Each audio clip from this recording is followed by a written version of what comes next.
Good morning to all each of you, and thank you, Thomas, for introducing the EFP and in general for the wider picture. It was my job in Lithuania to do public affairs, and public affairs is a word, a theme. In that sense, it's kind of new to what public affairs used to be. It used to be just you would guide the press, or you would write little pieces, and nowadays you would write little pieces on the internet. Whereas now public affairs is much more than that. Before I go into depth, I should add a disclaimer. Even though I'm standing here in the uniform of the Royal Lands Armed Forces, I was asked to add to that whatever I'm saying may or may not directly reflect the opinion of the ministry, but is purely based on my personal experience in Lithuania, which allows me to speak a little bit more freely, but we'll definitely touch upon it, I think, in the Q&A. So not too freely, John? Not too freely, of course not, Julian. I'll leave that to you. Now, yesterday, when we had Secretary General Jens Stoltenberg in Norway, at the same time, his deputy, Ms. Rose Gutemøller, was in Rukla to celebrate the one-year birthday celebration of the EFP presence, which then was started by the German lead nation and the Dutch companion to that. How does that really work out in practice? We have a battalion staff, Germans on the lead, and we fit in with most of the deputy functions. Then together with Norway, I felt that at least for the first year in 2017, that formed the core of the EFP. Nevertheless, mention worthy are the contributions of Belgium and Luxembourg, who were supporting us in logistics, but also the new rotations of France, Croatia, and later on this year, the Czech Republic. I would like to react a bit to the ideas that Thomas and Lieutenant General Gustafsson mentioned.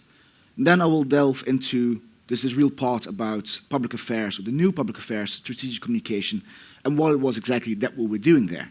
I have a lovely video showcasing a Norwegian tank commander that I reckon gives a very practical example of what we do. And finally, I would like to touch upon some lessons learned when it comes to military culture that Thomas already touched upon. So the core of EFP is being credible. We are there, we're present. It's called the enhanced forward presence, so the word already kind of gives it away. But if you're present and you don't show it, then there's not much use of being present to start with. We're very good at training, and we're very good at training in the Netherlands, so we might as well just go back to Oorschot and train there. But we are training in Lithuania to show to the world that we are there, to show to the Lithuanians that we got their back, that we take Article 5 very serious, to show to Russia or to any other adversary that we take it very serious, but also to show within our allies that we're in this together. As the four musketeers said, one for all and all for one. We do this not on our own, because NATO is not just the EFP there. There's much more going on. And that goes through what's called the NATO Force Integration Unit, the NFIU, or they, as they refer to themselves, the nephew. At first I was very confused, like, why do we have to talk to your nephew? But then I realized they were referring to the quartermasters. And they combine both the EFP, but also what the general has introduced, the BALTOPs and the air policing. And it's their task to prepare Lithuania, in case something happens, to be able to put the VJTF in place. Now, luckily, we don't have that scenario yet. There's currently not much going on. So their role is to educate and inform about NATO, to counter the disinformation and to counter the factual wrong display of NATO presence. And we, as public affairs, help them do that. Because again, we can show what it is that we do.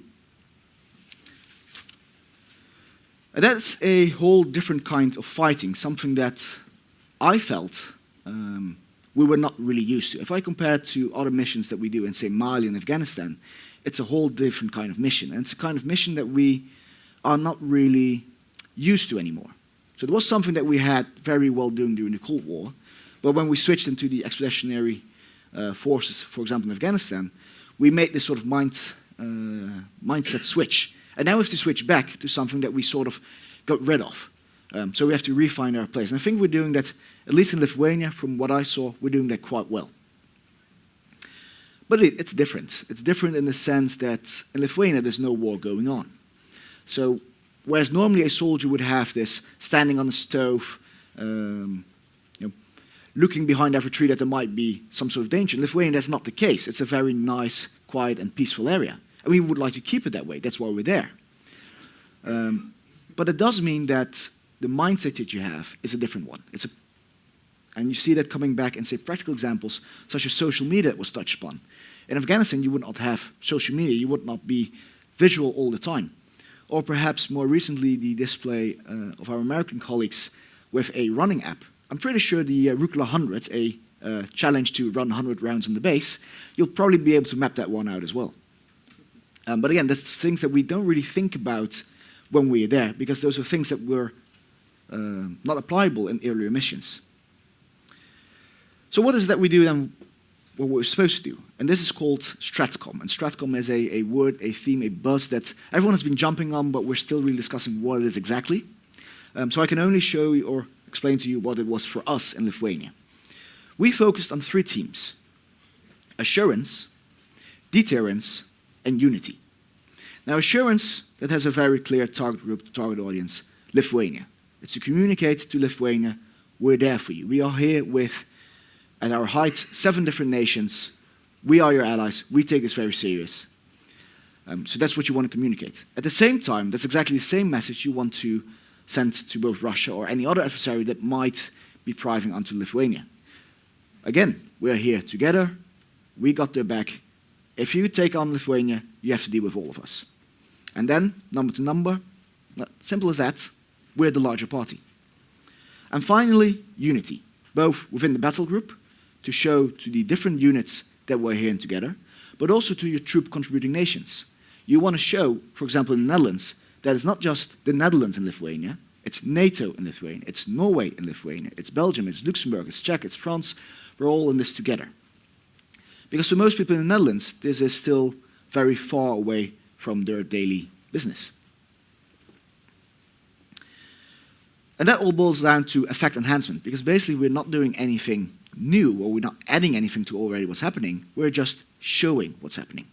So we have, and that's what Thomas has been dealing with on the operational level, combined training.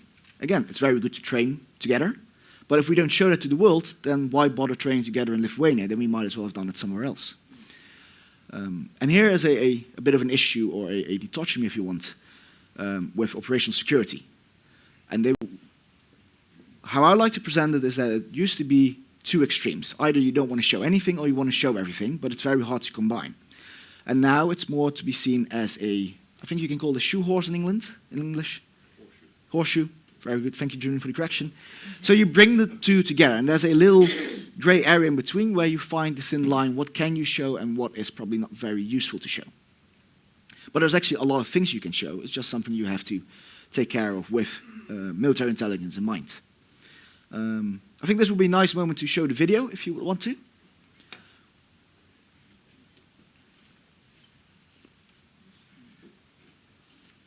So this is a video that both Thomas and I worked on, but we're not on screen. I had a different video which actually showcased me, but I'm much less deterrent than the Norwegian female tank commander. So let's show her instead of me. We treat ourselves like machines. We treat the machines like people. They need to get exercise. They need to be out. They need to be driven to their maximum capacity to test them and to get the oils running and fuel system going and machine pumping.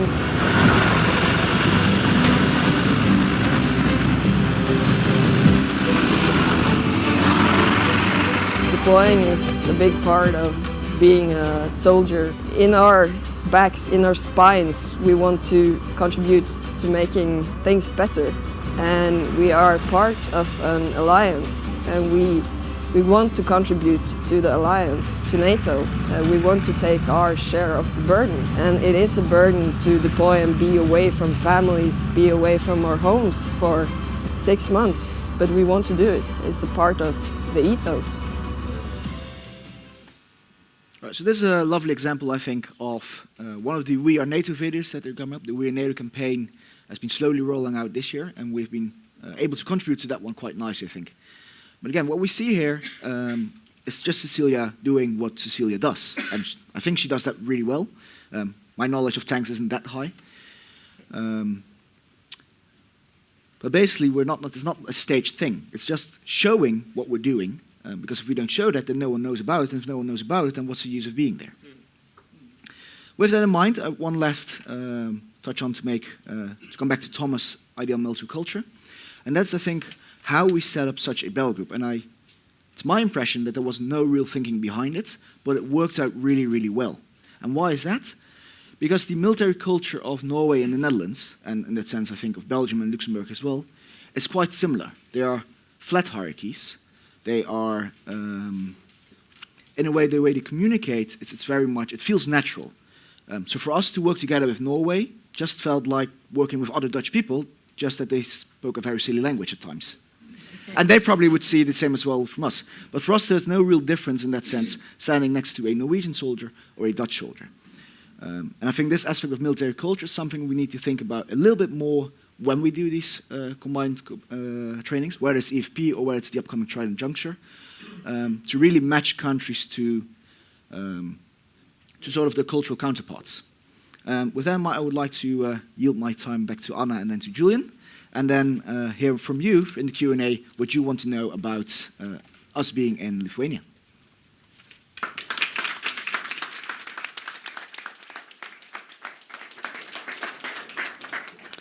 Thank you so much for two excellent briefings from